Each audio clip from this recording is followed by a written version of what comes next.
Asuransi pertanian dengan menanggung kerugian petani jika hasil panen gagal melebihi 75% dari luas lahan dinilai sebagai kebijakan setengah hati.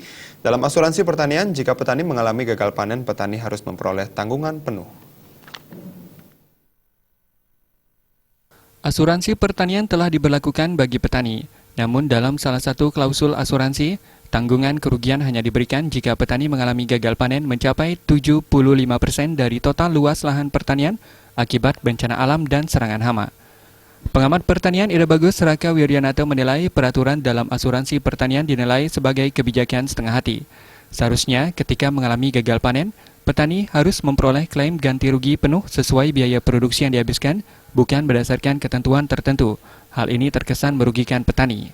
Perlu dirubah. Kalau tidak lagi, kalau pemerintah memang punya kebijakan seperti itu, gagal petani ganti 100%. Itu kebijakan.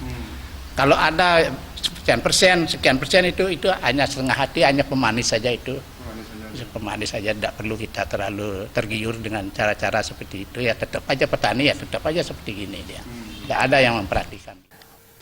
Asuransi pertanian berlaku pada 1 kali musim panen. Para petani juga harus membayar premi asuransi setiap bulan dengan nominal tertentu. Suparyana dan Saputra